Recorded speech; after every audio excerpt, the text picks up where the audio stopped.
आप रीड कर लें और सोचें कि क्या आंसर होना चाहिए। महाराष्ट्र जुडिशियल सर्विसेज में 2015 में ये क्वेश्चन आ चुका है। The accused stepped a man who was sexually assaulting her and she caused his death. She is option number 1 guilty of culpable homicide not amounting to murder, यानी कि जो अक्यूज थी उसके ऊपर रेप अटेम्प्ट हो रहा था या सेक्सुअली असॉल्ट किया जा रहा था, तो जो पर्सन था उसका उसने मर्डर कर दिया, ठीक है, डेथ कर दी। Now B is guilty of murder, C is guilty of no offence and D guilty of causing death by rash act. तो बताएं कौन सा सही होना चाहिए?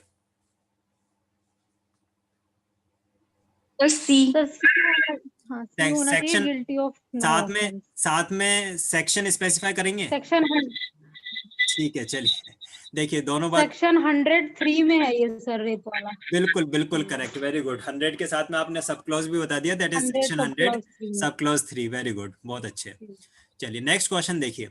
Under IPC 1860 subject to the restriction laid down under section 99 in cases of assault causing reasonable apprehension of death or grievous hurt, the right of private defense extends to the voluntary causing of, यानी कि किस हद तक का private defence का right हमारे पास में है, किस सिचुएशन में, जब हमें एप्रीहेंशन ऑफ डेथ और ग्रीवियस हर्ट हो, जब हमें ग्रीवियस हर्ट और डेथ की संभावना है, उस सिचुएशन में हमारे पास में प्राइवेट डिफेंस किस लिमिट तक का है।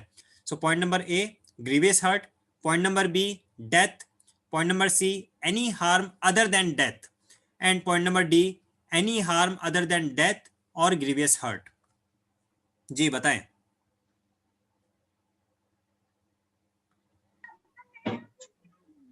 तक का होना चाहिए। दोबारा से पढ़ सकते हैं आप क्वेश्चन को तसल्ली से, कोई जल्दी नहीं है।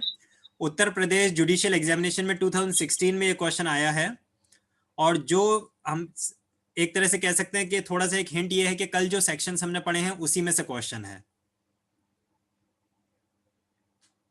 जब हमें डेथ या फिर ग्रीवियस हर्ट कॉज होने की एक्सपेक्टेशन हो अपोजिट पार्टी से, तो हम कितना प्राइवेट डिफेंस तक यूज कर सकते हैं? सर डी होगा इसका। That is any harm other than death और grievous hurt. Anybody else? B होगा ना शायद। बी मुझे लग रहा है शायद बी होना चाहिए। सर बी होगा। B is the correct answer. B death और बिल्कुल, B is the correct answer. Section 100 में स्पेसिफाइड है, आपको याद आ रहा होगा।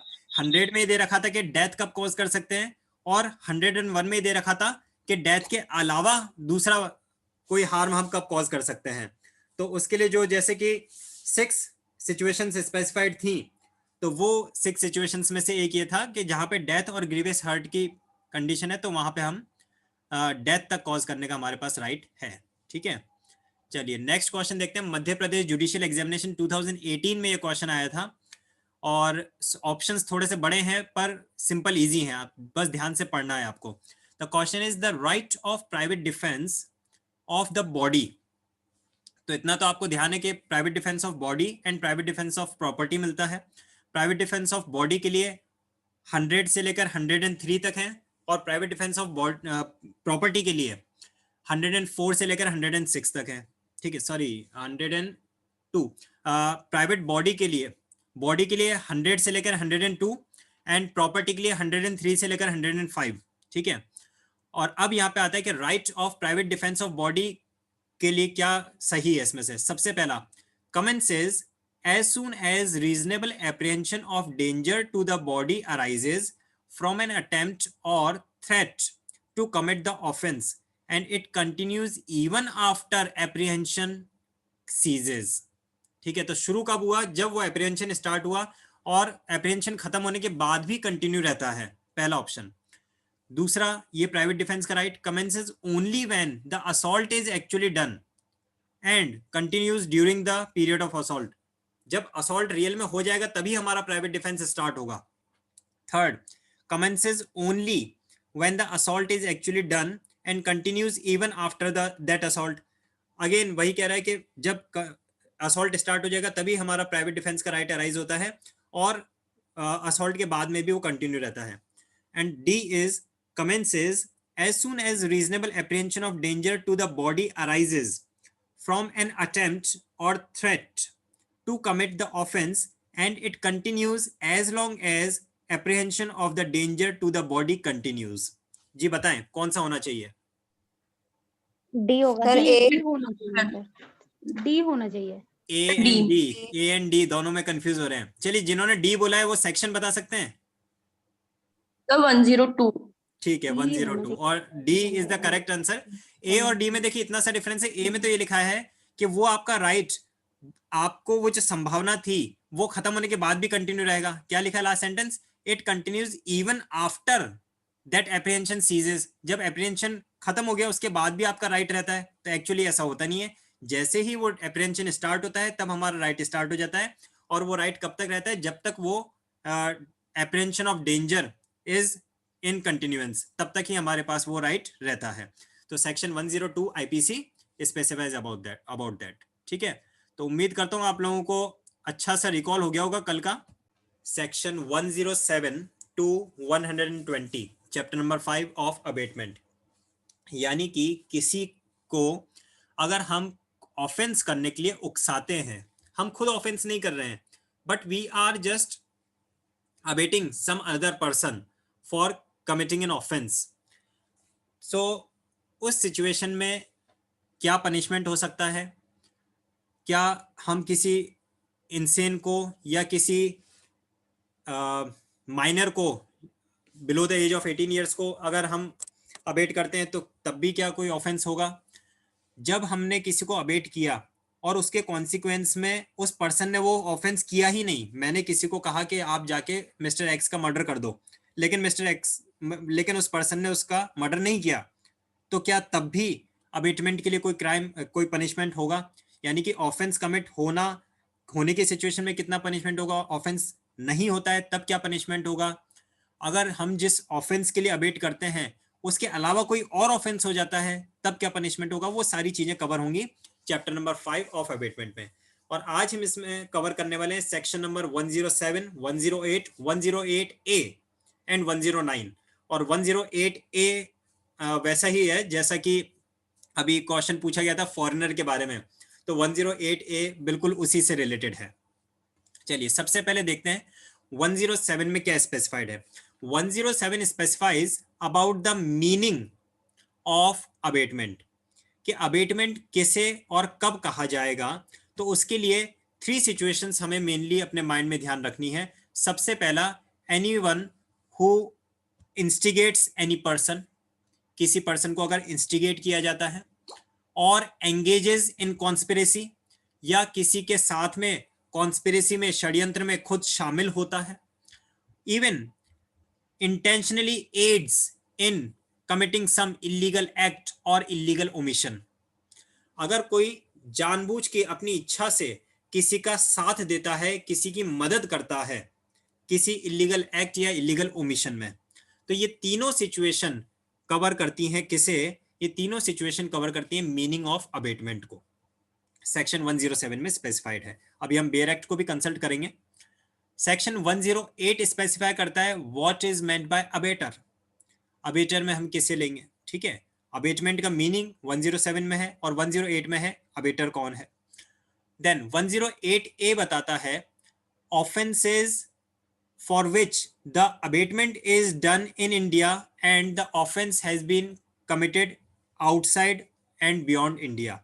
यानी कि कोई अबेटमेंट जो इंडिया में दिया गया लेकिन वो ऑफेंस इंडिया के बाहर कमिट हुआ है, तो वहां पे कितनी लाइबिलिटी होगी। 109 बताता है regarding the punishment for abetment. वैसे तो पनिशमेंट ऑफ अबेटमेंट के लिए सेक्शन 115 से स्टार्ट है punishment for abetment of offence का, लेकिन सेक्शन 109 स्पेसिफाई करता है कि अगर अबेटमेंट के लिए कहीं पे कोई अलग से पनिशमेंट स्पेसिफाइड नहीं है, ऐसे ऑफेंसेस जिनके लिए कहीं पे कोई पनिशमेंट स्पेसिफाइड नहीं है, अगर 115 से लेकर 120 में कोई ऑफेंस कवर नहीं हो रहा है, ऐसे कोई ऑफेंस हुए, तो उसके लिए अबेटमेंट में क्या पनिशमेंट मिलेगा? तो उसके लिए कहते हैं कि अबेटर को भी सेम वही पनिशमेंट मिलेगा जो कि प्रिंसिपल ऑफेंडर को मिलेगा। यानी कि जो पर्सन क्राइम कमिट करता है और उसको जो पनिशमेंट मिल रहा है, अबेटर को भी सेम वही पनिशमेंट अबेटमेंट के लिए मिलेगा। कब? जबकि 115 से लेकर 120 तक जो पनिशमेंट फॉर अबेटमेंट से रिलेटेड सेक्शंस हैं, उसमें अगर वो पर्टिकुलर ऑफेंस कवर्ड नहीं है, तब ये 109 अप्लाई होगा। ठीक है, यहां तक किसी के माइंड में कोई क्वेरी हो तो पूछ लीजिए, अदरवाइज बेयर एक्ट से कंटिन्यू करते हैं जी। Chapter number 5 of abetment, section 107, abetment of a thing. A person abets the doing of a thing who, तो यहाँ पे 3 पॉइंट दिए हैं, फर्स्ट सेकंड थर्ड करके। देखिए फर्स्ट में क्या लिखा है, who instigates any person to do that thing, तो मैंने वहां पे लिखा ही था इंस्टिगेट्स एनी पर्सन। ठीक है, then secondly engages with one or more persons, engages with one or more person or persons in any conspiracy for the doing of that thing if an act or illegal omission takes place in pursuance of that conspiracy and in order to the doing of that thing. So secondly वो कहता है engages with one or more persons in any conspiracy। ठीक है, thirdly intentionally aids, यानी कि person ने किसी को इंस्टिगेट नहीं किया, पर्सन ने किसी कॉन्स्पिरेसी में भी इन्वॉल्व नहीं हुआ, but he is just adding. Adding किस तरह से? मान लीजिए मैंने किसी का मर्डर करने के लिए सोचा और एक मिस्टर एक्स ने मुझे उसके लिए आर्म्स प्रोवाइड किए, मुझे आर्म्स की हेल्प की, आर्म्स प्रोवाइड किए, एमुनेशंस प्रोवाइड किए, तो ये क्या आ गया, ये इंटेंशनली एड में आ गया और वो भी अबेटमेंट ऑफ थिंग्स में काउंट होगा। So intentionally aids by any act और इलीगल ओमिशन, और एक्ट और इलीगल ओमिशन दोनों चीज कवर होती हैं, वो चीज हम ऑलरेडी अपने चैप्टर नंबर 2 में देख चुके हैं। नाउ एक्सप्लेनेशन 1 क्या कहता है? अच्छा एक चीज मैं और बता दूं, चैप्टर नंबर 5 में मोस्टली हर सेक्शन में एक्सप्लेनेशंस भी हैं और इलस्ट्रेशंस भी हैं, और ये गारंटेड है कि इसके इलस्ट्रेशंस में से और इसके एक्सप्लेनेशंस में से क्वेश्चंस जरूर से आते हैं। कल के क्लास में मैं सेक्शन 107 से रिलेटेड आप लोगों से क्वेश्चंस डिस्कस करूंगा जो प्रीवियस ईयर में आ चुके हैं, तो आपको महसूस होगा वो ज्यादातर क्वेश्चंस एक्सप्लेनेशन और इलस्ट्रेशन में से ही आते हैं, तो थोड़ा सा एक्स्ट्रा कॉन्सेंट्रेशन देने की जरूरत है। ठीक है, एक्सप्लेनेशन 1 देखिए क्या लिखा है, a person who by wilful misrepresentation, misrepresentation का मीनिंग आप समझते हैं, यानी कि कुछ गलत तथ्यों को उजागर करना। विलफुल मिसरिप्रेजेंटेशन, अब गलती से कोई चीज गलत बता दी जाए वो तो नहीं काउंट होगा, but a person who by wilful misrepresentation और बाय विलफुल कंसीलमेंट, कंसीलमेंट यानी कि छुपा लेना, ऑफ अ मटेरियल फैक्ट, कुछ इंपॉर्टेंट तथ्यों को, कुछ जरूरी तथ्यों को, अगर या तो वो गलत तरीके से प्रेजेंट करता है या छुपा लेता है, which he is bound to disclose, voluntarily causes or procures,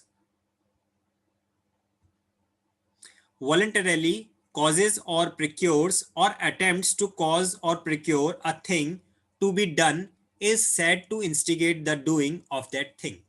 ये जो एक्सप्लेनेशन लिखा है, मैं एक एग्जाम्पल देके आपको समझाता हूं, बिल्कुल माइंड में सेट हो जाएगा। मान लीजिए मैं आपसे कहता हूं कि देखो वो सामने दुकान के बाहर जो बैग रखा हुआ है वो मेरा है, आप जरा उठा के ले आओ। मैंने क्या कहा, सामने दुकान पे जो बैग रखा है वो मेरा है, आप जरा उठा के ले आइए मेरे लिए। अक्सर आप लोगों ने देखा होगा, इसका एग्जाम्पल हमें बस और ट्रेन में देखने के लिए मिलता है, जब बहुत ज्यादा भीड़ हो और हमारा बैग थोड़ा दूरी पे रखा हो, तो हम किसी पास में खड़े हुए पर्सन को बोलते हैं भैया बैग पकड़ा दीजिए। ठीक है, बैग आपका है जब तक तो कोई दिक्कत नहीं है, लेकिन अगर वो बैग आपका नहीं था तो आपने क्या किया, आपने विलफुल मिसरिप्रेजेंटेशन किया, आपने किसी और की प्रॉपर्टी को अपना बताते हुए सामने वाले पर्सन को इंस्टिगेट किया कि वो जाए और उस चीज को हमारे लिए चोरी करके ले आए, ठीक है। तो ये चीज दी है एक्सप्लेनेशन नंबर 1 में, और ये सिचुएशन भी अबेटमेंट में ही काउंट होगी। However if that person who is doing on our willful misrepresentation and concealment of active facts, material facts, if that person does this thing in good faith, तो फिर उसके ऊपर कोई भी ऑफेंस नहीं एप्लीकेबल होगा। हमारे ऊपर अबेटमेंट लगेगा, लेकिन जो पर्सन करने वाला है, जो प्रिंसिपल ऑफेंडर है, अगर वो गुड फेथ में ये करता है, then he will not be liable. Okay, देखिए इलस्ट्रेशन क्या दिया है। A public officer is authorised by a warrant from a court of justice to apprehend Z. ठीक है, ए के पास में being with the warrant of court of justice, he is having the authority to apprehend Z, गिरफ्तार Z को गिरफ्तार करने का उसके पास राइट है। B, knowing that fact and also that C is not Z, और B को यह बात पता है कि A एक पब्लिक ऑफिसर है, उसके पास ऐसा राइट है, और ये भी पता है B को कि C अलग पर्सन है और Z अलग पर्सन है, और यहाँ पे जो वारंट इशू हुआ है वो वारंट Z के अगेंस्ट में इशू हुआ है। willfully represents to A that C is Z, और वो उस पब्लिक ऑफिसर को, B उस पब्लिक ऑफिसर को क्या मिसरिप्रेजेंट करता है, वो C की तरफ बता देता है कि ये जो C सामने पर्सन खड़ा हुआ दिख रहा है आपको, यही Z है। मिसरिप्रेजेंटेशन कर दिया, यानी आप ये समझ लीजिए गिरफ्तार करने के लिए वारंट तो था राम के नाम के लिए, लेकिन B ने उनको गलत बता दिया, किसी और मिस्टर एक्स की तरफ इशारा करके बोल दिया कि ये सामने जो खड़े हैं ये राम है, जबकि वो नहीं था। ठीक है, then and thereby intentionally causes A to apprehend C. Here B abates by instigation the apprehension of C. तो B के ऊपर चार्ज लगेगा for abatement of apprehension of C.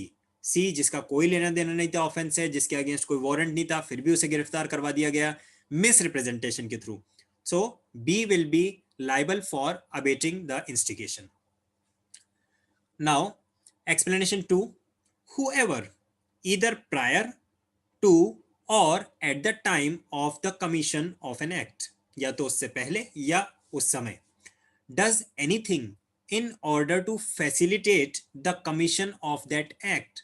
तो देखिए वैसे भी पॉइंट नंबर 3 जो था intentionally aids, ये पॉइंट नंबर 3 में वैसे भी आप देख सकते हैं क्या लिखा हुआ है। Point number 3 states that is intentionally aids, वही चीज यहाँ पे एक्सप्लेनेशन नंबर 2 में लिखा है, whoever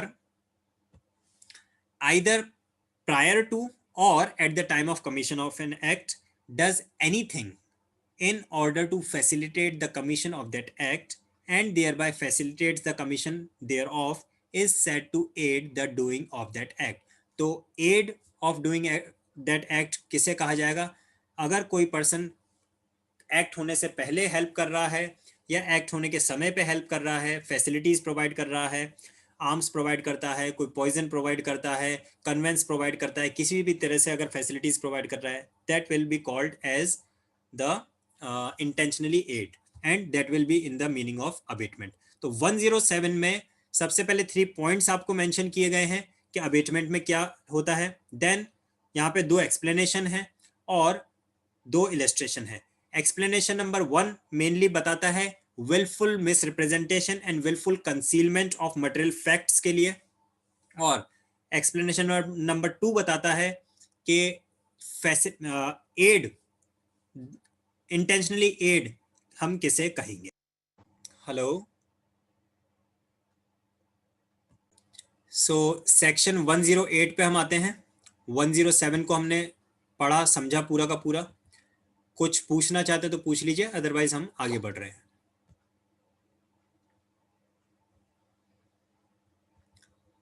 108 जी बोलिए। सर इसका जो सेकंड पॉइंट है जी कॉन्स्पिरेसी वाला, जी सर उसमें और 120 में क्या डिफरेंस है? मीन नहीं, आप 120A और 120B का पूछ रहे हैं क्योंकि 120 में कॉन्स्पिरेसी नहीं है। कॉन्स्पिरेसी 120A और 120B में है, क्रिमिनल कॉन्स्पिरेसी। और जब मैं जी बोलिए। कोई 120A में और इसके सेकंड पॉइंट में जी, क्या डिफरेंस है? जब मैं 120A आपको पढ़ाऊंगा उस समय मैं इसका डिस्टिंक्शन पूरा इसको प्रेजेंट को, अभी क्योंकि सिर्फ ये पढ़ा रहा हूँ और मैं अगर डिस्टिंक्शन अभी प्रेजेंट करूंगा तो 120A हमारा पढ़ा हुआ नहीं है तो कंफ्यूजन क्रिएट होगा, है ना। क्योंकि अभी हमने ये पढ़ लिया है, यहाँ पे यह है कि कॉन्स्पिरेसी इसमें, वैसे मेन रीजन मैं बताऊं 120A ऐड हुआ है एट अ लेटर स्टेज, और ये यहाँ पे 107 जो था वो इनिशियल जब आईपीसी बना था तभी हो गया था, तो उस समय हमने अबेटमेंट की डेफिनेशन में कॉन्स्पिरेसी को इंक्लूड किया था। तो मेजर डिफरेंस तो यही है। खैर, बट कुछ और भी सिचुएशंस ऐसी होंगी जब हम 107 का चार्ज लगाएंगे, और कौन सी ऐसी सिचुएशंस होंगी जब हम 120A का चार्ज लगाएंगे, उसे हम 120A जब पढ़ लेंगे तो उसके बाद मैं आपको नोट्स फॉर्म में वो डिस्टिंक्शन प्रेजेंट कर दूंगा, ठीक है। Okay sir. 108 देखते हैं, अबेटर कि अबेटमेंट क्या होता है वो तो हमने समझ लिया।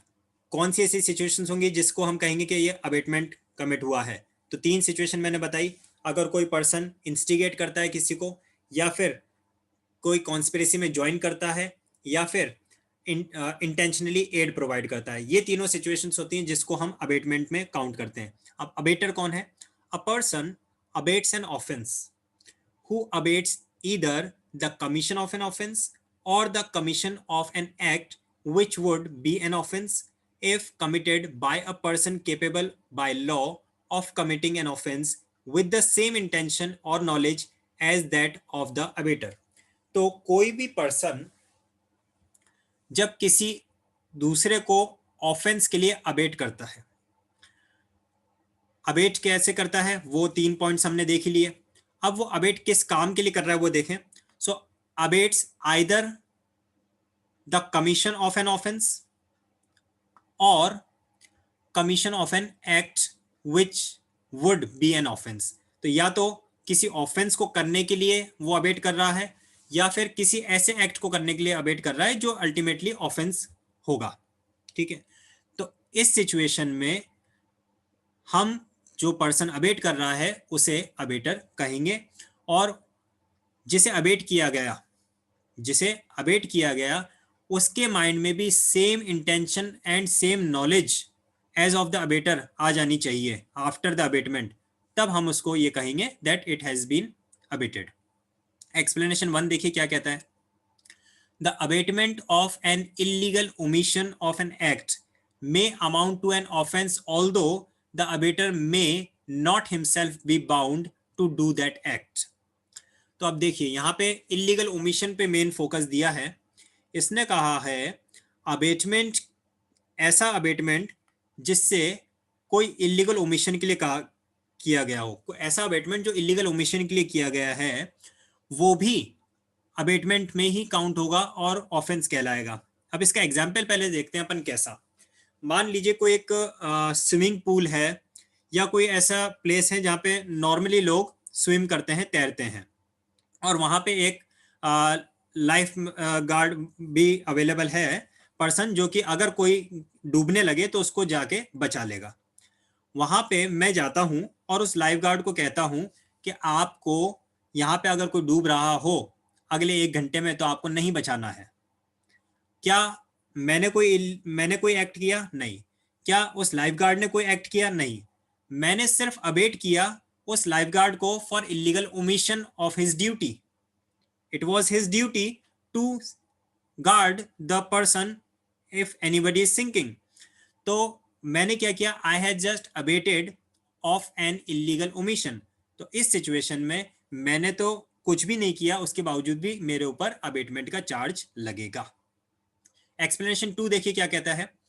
To constitute the offence of abetment it is not necessary that the act abetted should be committed और that the effect requisite to constitute the offence should be caused. बहुत इंपॉर्टेंट सेंटेंस है, इसे पूरा का पूरा मैं अंडरलाइन कर रहा हूं, आप इसको बिल्कुल माइंड में सेट कर लीजिए।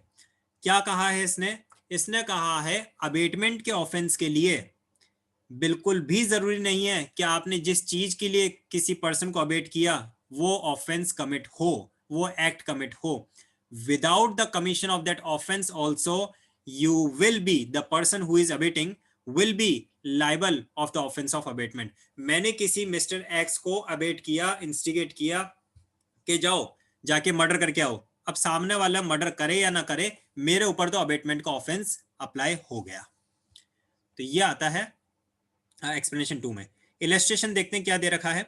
ए instigates B to murder C.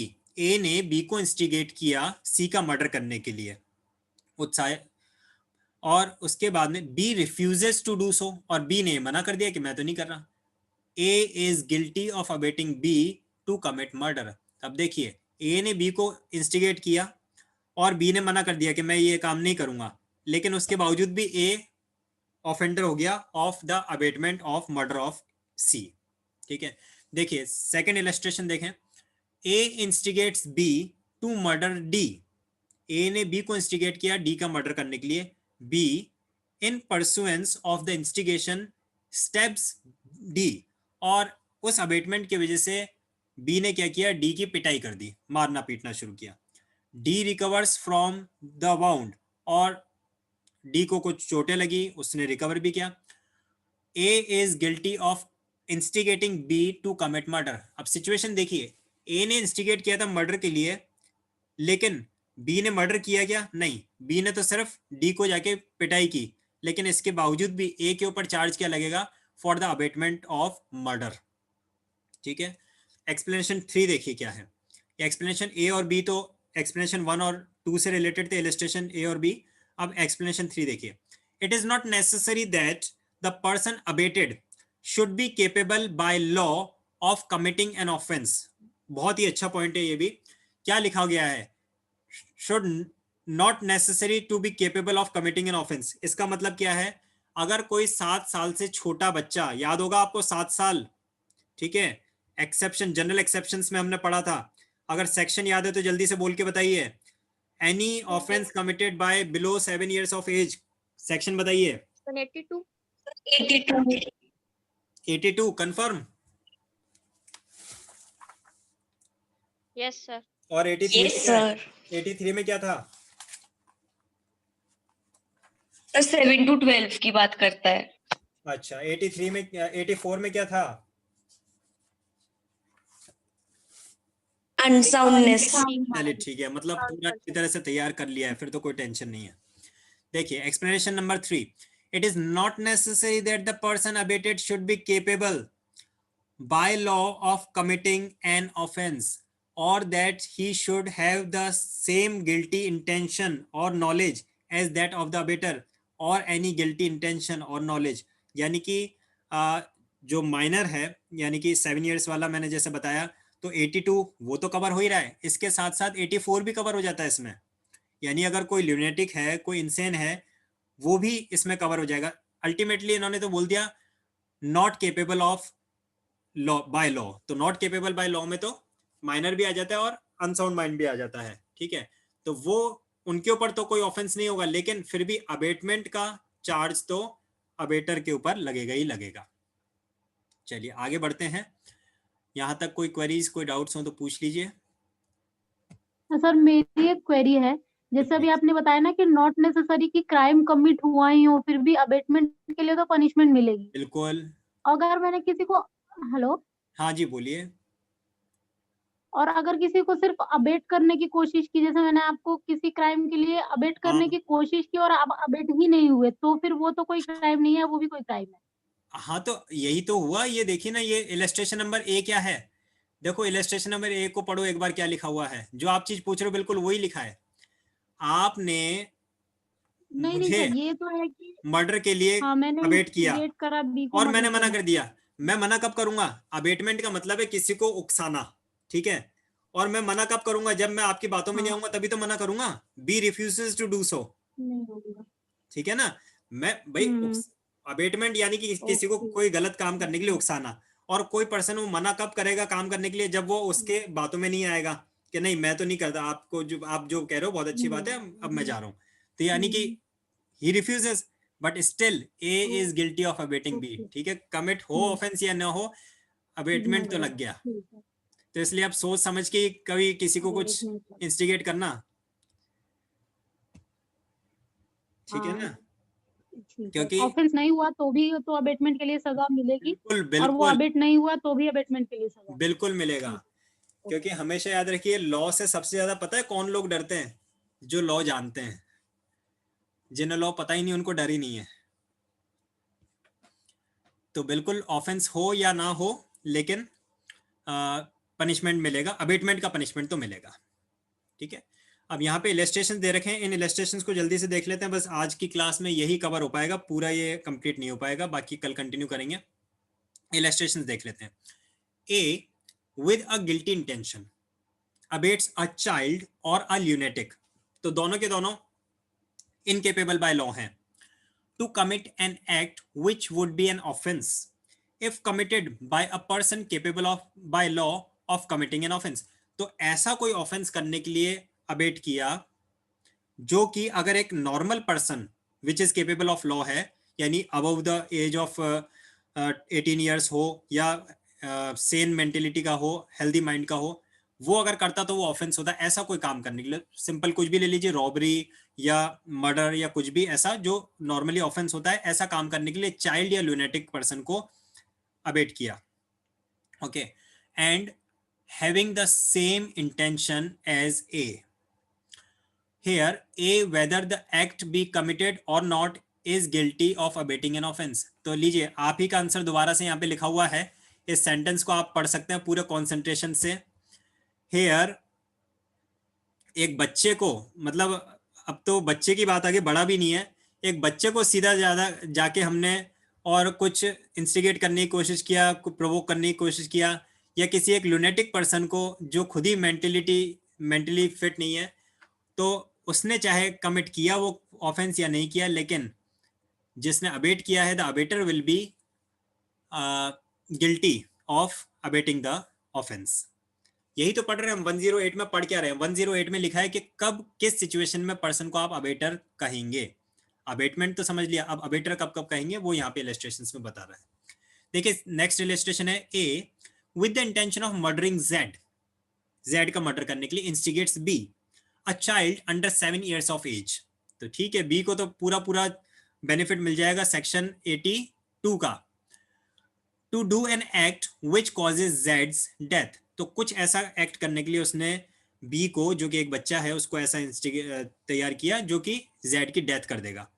B in consequence of the abetment does the act in the absence of A and thereby causes जेड्स डेथ। अब जब बी ने ये काम किया जो उसको कहा गया था जैसा करने के लिए, वो जब काम कर रहा था उस समय ए वहां पे अवेलेबल नहीं था, जिसने अबेट किया था वो वहां पे नहीं था, और उसके एब्सेंस में, ए के एब्सेंस में उसने काम किया और जेड की डेथ हो गई।